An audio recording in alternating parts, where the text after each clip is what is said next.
Halo Sobat Imun, kita ketemu lagi dalam episode kali ini yang secara khusus akan membahas apa itu inflamasi.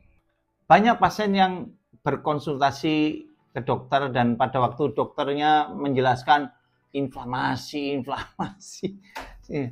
Jadi sebenarnya mereka bertanya-tanya juga ya. Ya, sebenarnya apa sih inflamasi itu, Dok? Beberapa orang dan narasumber yang mencoba menerjemahkan istilah inflamasi itu menggunakan bahasa Indonesia. Jadi, bahasa Indonesia yang seringkali dipakai untuk menerjemahkan istilah inflammation dari bahasa Inggris adalah radang atau peradangan. Lalu sebenarnya apa sih itu inflamasi? Penjelasannya bagaimana supaya lebih mudah dipahami oleh masyarakat awam. Sobat Imun, ikuti episode ini supaya Anda lebih paham tentang apa itu inflamasi. Inflamasi berasal dari bahasa serapan, dari bahasa Inggris, dari kata inflammation. Kata ini sebenarnya berasal dari bahasa Latin inflammatio, yang mendeskripsikan tentang respon biologis dari tubuh kita terhadap rangsangan yang berbahaya atau ancaman dari luar tubuh, misalnya ancaman mikroba patogen, bahan-bahan iritan, atau rangsangan-rangsangan lainnya yang dapat menimbulkan kerusakan sel atau jaringan.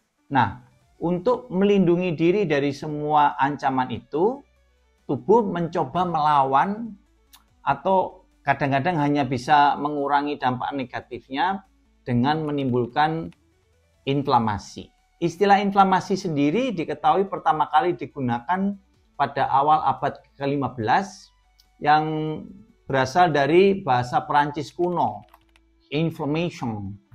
Di abad ke-14 yang ketika ditelusuri ternyata berasal dari bahasa Latin, yaitu tadi inflammatio atau inflammationem. Secara harafiah, inflamasi berasosiasi dengan kata flame yang juga bisa diartikan sebagai sedang terbakar atau sedang menyala, set on fire atau to burn ya. Nah, inflamasi ini ditandai dengan 5 ciri khas yang utama ya, atau dalam bahasa Latinnya kita mengenal istilahnya calor, dolor, lubor, tumor, dan fungtio laesa. 4 ciri utama dari inflamasi yang disebutkan pertama itu diuraikan oleh Celsus, atau nama lengkapnya adalah Aulus Cornelius Celsus, seorang penulis ensiklopedia Romawi yang terkenal dengan karyanya di bidang medis, yaitu De Medicina, yang dipercaya hanya merupakan sebagian kecil dari karyanya yang lebih besar yang masih bisa diselamatkan sampai saat ini. Sedangkan ciri inflamasi yang kelima yaitu fungtio laesa ditambahkan oleh beberapa sarjana yang lainnya yaitu Galen, Thomas Sydenham maupun Rudolf Virchow. Kalau kita bahas satu-satu, calor artinya panas atau hangat yang dapat dirasakan pada bagian tubuh yang mengalami peradangan. Ya. Rubor artinya warna yang merona kemerahan yang dapat dilihat pada bagian tubuh yang meradang. Keduanya disebabkan oleh meningkatnya aliran darah menuju ke bagian tubuh yang meradang. Sedangkan istilah tumor artinya pembengkakan pada bagian tubuh yang meradang. Hal itu disebabkan oleh adanya akumulasi cairan tubuh di daerah yang mengalami peradangan tersebut. Kemudian dolor artinya nyeri, disebabkan oleh beberapa zat yang dilepaskan atau disekresi oleh sel-sel radang seperti misalnya bradikinin, histamin, dan sebagainya yang merangsang ujung-ujung saraf sensori dan menimbulkan rasa nyeri. Dapat disiratkan dari ciri tersebut bahwa pada inflamasi itu didapatkan adanya peningkatan aliran darah yang memungkinkan berkumpulnya sel-sel radang ke tempat terjadinya ancaman bahaya. Kemudian terjadi aktivasi sel-sel radang yang mengeluarkan berbagai zat yang kita kenalnya sebagai mediator atau secara spesifik disebut sebagai mediator inflamasi yang kemudian dapat merangsang ujung-ujung saraf sensorik dan menimbulkan rasa nyeri. Selain itu juga dapat meningkatkan permeabilitas pembuluh darah setempat sehingga banyak cairan tubuh yang terakumulasi di daerah tersebut dan menimbulkan pembengkakan. Berikutnya, fungsiolisa artinya terganggunya fungsi dari jaringan atau organ sebagai akibat dari inflamasi. Nah, kita tahu adanya rasa nyeri itu menghambat mobilitas. Kemudian adanya pembengkakan juga menghambat atau mengganggu pergerakan. Menghambat keluar masuknya udara pada saluran pernafasan ketika di saluran napas terjadi peradangan yang kita temui pada pasien asma misalnya. Dan tentu saja gangguan fungsi itu bisa terjadi akibat bermacam-macam etiologi dan gejalanya sangat tergantung dari jaringan atau organ yang mengalami inflamasi.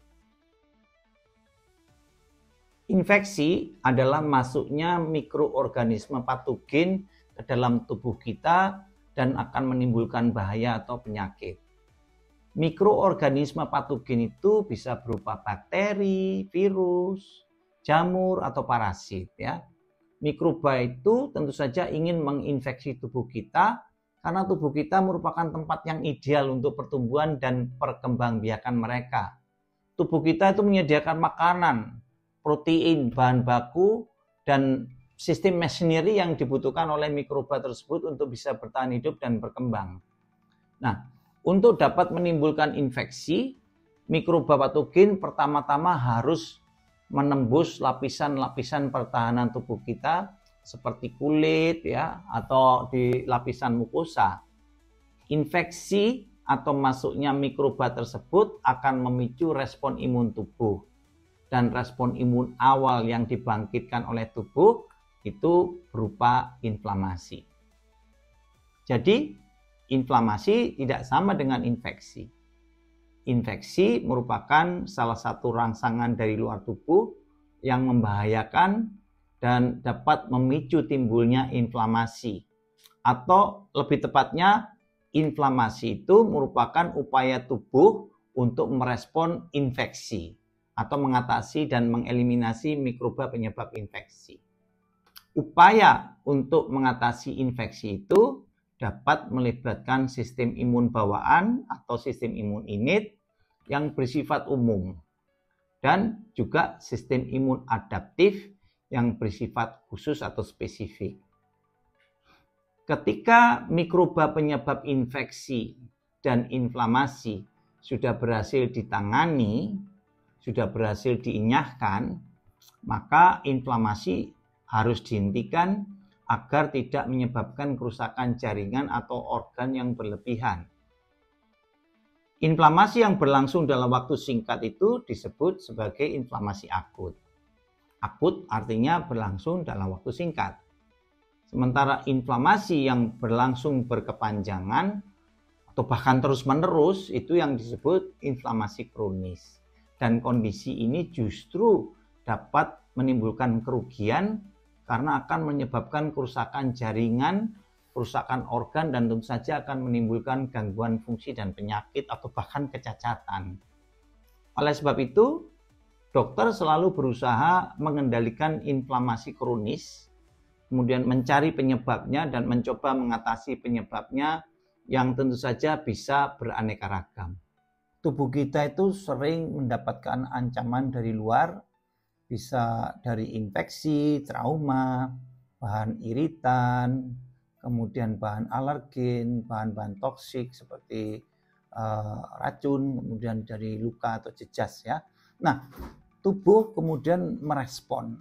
Responnya itulah yang disebut sebagai inflamasi atau peradangan, di mana pada saat itu sel-sel imun diaktifkan. Ya, tetapi inflamasi ini biasanya hanya berlangsung dalam jangka pendek sehingga disebut sebagai inflamasi akut dan inflamasinya segera pulih setelah pencetusnya teratasi.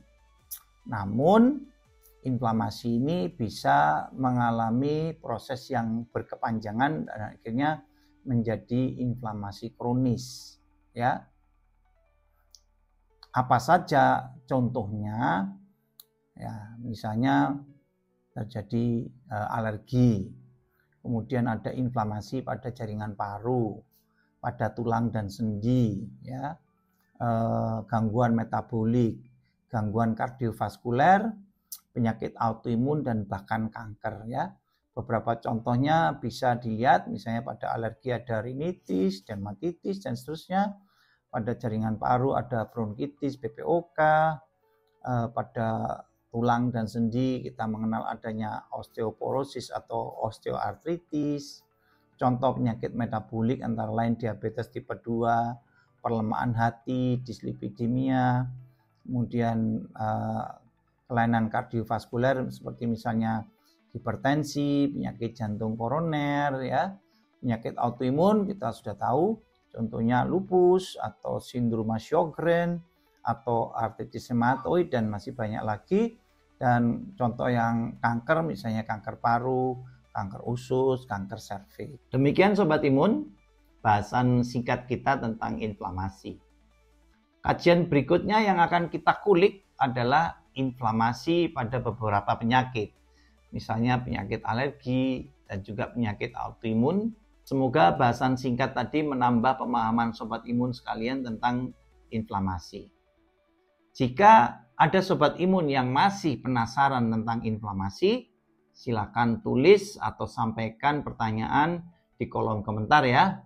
Kami akan mencoba menanggapi dan menjawab pertanyaan Sobat Imun sekalian. Sampai jumpa lagi dan tentu saja salam imun sehat.